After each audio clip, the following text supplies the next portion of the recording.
আমার বয়স যখন 4 বছর তখন 26 বছর বয়সে একজন সুদর্শন লোকের সাথে আমার বিয়ে হয়। অথচ আমি আজও জানি না সে কে, কী তার পরিচয়, কিংবা সে দেখতে পায় কেমন। তিতিকার এহেন কথা শুনে তার পাশে বসে থাকা মেয়েটি বিস্ময় চাউনিতে তার দিকে তাকায়।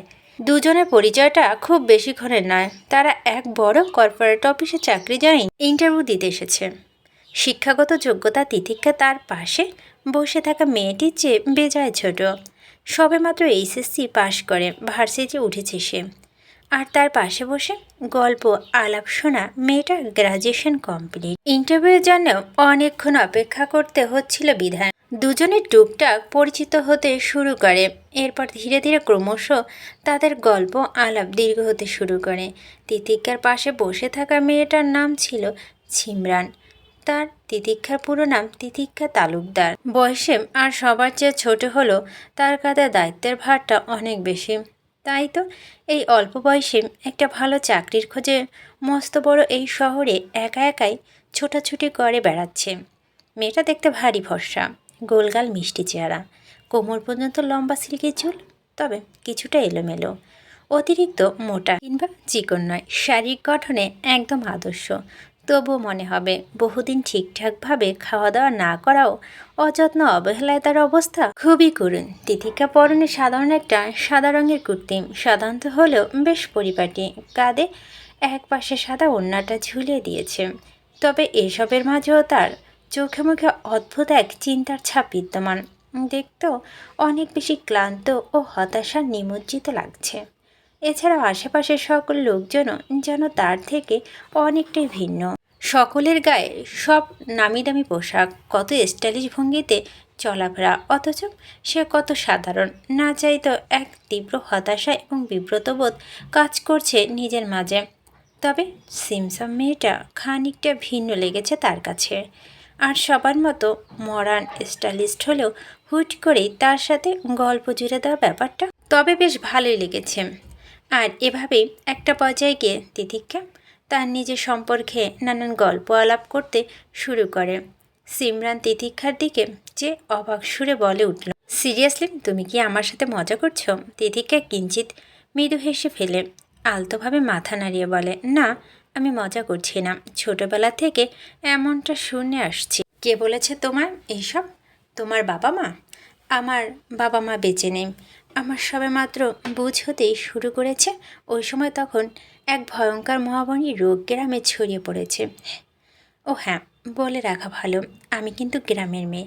গ্রামেই আমার জন্ম, ওখানে আমার বেড়ে ওঠা। তো ওই সময় আমাদের গ্রাম জুড়ে প্রায় নানান রোগব্যাধি দিয়ে ছুঁয়ে থাকে। গ্রামের বেশিরভাগ মানুষ জ্ঞান স্বল্পতা ও ঠিকঠাক স্বাস্থ্যবিধি মেনে চলতো না বিধায় এই সমস্যা সময়ের সাথে সাথে অত্যাধিক পরিমাণ বেড়ে যায়। তবে ওই সময় হঠাৎ দেশি বিদেশি কিছু স্বাস্থ্যসেবা কর্মী আমাদের গ্রামে আসে। শুনেছি তাদের সাথে নাকি আরও কিছু ব্যবসায়ী লোকও আসে। তার মাঝে একজন ছিল আমার সে স্বামী। তিতিক্ষা এইটুকু বলতেই থেমে যায়, আকস্মিক বিস্তৃত মুচকি হেসে ফেলে। ওর হাসিটা সিমরানের কাছে বোধগম্য, তবে তিতিক্ষাকে নিয়ে আগ্রহটা জোরালো। সে একটু সময় নষ্ট না করে বলে উঠল, এরপর এরপর কি হয়েছিল? সিমরানের আগ্রহ থেকে তিতিক্ষা আবার মুচকি হাসে। পরক্ষণে আবার বলতে শুরু করে, ওই মহামারীতে গ্রামের অনেক লোক মারা যায়। আমার বাবা মায়ের অল্প বয়সে দুনিয়া ছেড়ে চলে যায়। আমার পরিবার বলতে শুধু আমার বাবা মায়ের ছিল, এমনিতে গ্রামের আরও নিজের কিংবা দুঃসম্পর্কে আত্মীয় স্বজন রয়েছে। চাচা মামা মোটামুটি অনেকেই আছে। এছাড়াও আমাদের তালুকদার বংশ গ্রামের মধ্যে যথেষ্ট উচ্চ মর্যাদা সম্পন্ন ছিল। কিন্তু ওই যে স্বল্প জ্ঞান, মহামারীতে মোটামুটি আর সবার মতো আমাদেরও সব কিছু শেষ হয়ে যায়। দেশি বিদেশি স্বাস্থ্যসেবা দলগুলো গ্রামের উন্নয়নের পাশাপাশি নিজেদের মতো অনেক কিছুই আত্মসাৎ করে নিয়ে যায় এই প্রকাশকা গ্রামবাসীর কাছ থেকে। তো মূল ঘটনায় আসি। ওই যে কয়েকজন ব্যবসায়ী লোক এসেছিল না, তাদের মাঝে যার সাথে আমার বিয়ে হয় আর কি, সে নাকি অত্যন্ত ভালো মানুষ ছিল সবার মাঝে। আর সকল ব্যবসায়ীর চেয়ে বয়সও খানিক ছোট ছিল। দেখতে নাকি একদম বিদেশি রাজপুত্রদের মতো। অবশ্যই হবেই না বা কেন, শুনেছি সে নাকি বিলেত লন্ডন থেকে দেশে এসেছিল। এমনি তো বাংলাদেশি, কিন্তু হয়তো তার বাবা মায়ের মাঝে একজন ব্রিটিশ ও একজন বাঙালি ছিল। তো সব মিলিয়েই অল্প কয়েকদিনের মাঝে লোকটি গ্রামের সবার কাছে বেশ প্রিয় পাত্র হয়ে ওঠে, আর তার থাকার ব্যবস্থা করা হয়।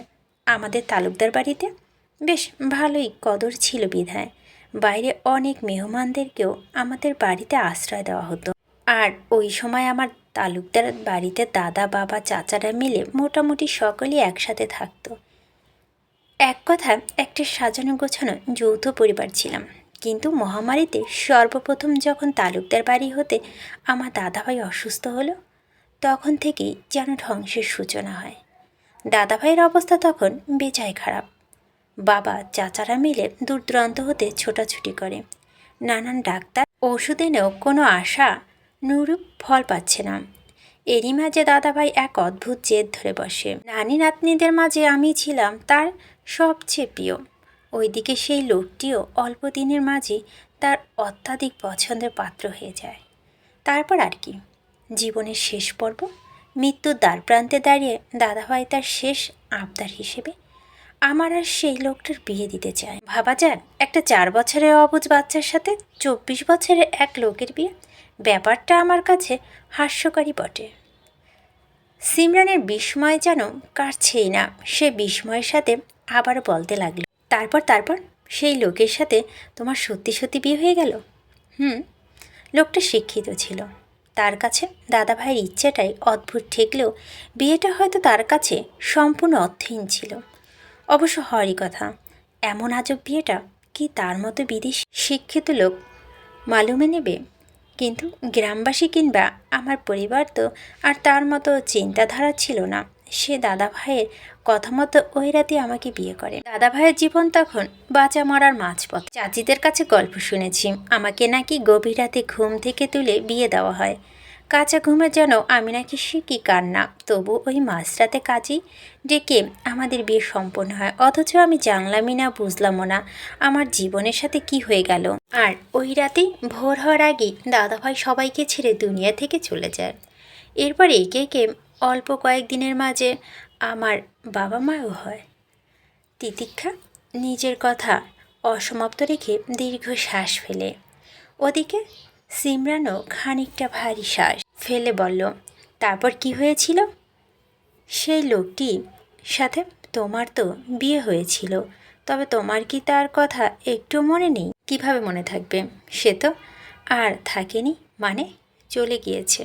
বিয়ে মানে শুধু দুটো ব্যক্তির মাঝে বন্ধন নয়, এখানে নানান নিয়ম কানুন থাকে, দায়িত্ব পালন করতে হয়, একে অপরের দায়িত্ব নিতে হয়। অথচ আমার তখন ওসবের বুঝ নেই।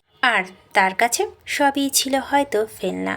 বিয়ের অল্প কিছুদিন মাঝে যখন বাবা মা মারা গেল, তার কয়েকদিন বাদে নাকি হুট করে তিনি গায়েব হয়ে যায়। তোমার কথা ঠিক বুঝলাম না। গায়েব হয়ে যাওয়া মানে এক রাতের পর তাকে আর কেউ খুঁজে পায়নি।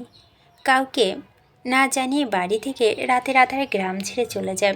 সকালবেলা সকলে তন্ন তন্ন করেও আর কেউ তার খোঁজ পায় না। এমনকি তাকে খুঁজতে চাচারা কয়েক শহর অবধি তল্লাশি চালিয়েছে, কিন্তু তেমন একটা লাভ হয় না। তিনি গায়েব তো একদমই গায়েব। তিতিক্ষার সব কথা শুনে সিমরানের যেন বিস্ময় কাটছে না। সে অবাক স্বরে আওড়ালো, সিরিয়াসলি? আমার তো এসব বিশ্বাস হচ্ছে না। কিভাবে কি? তিতিক্ষা আবারও কিঞ্চিত মুচকি হাসে।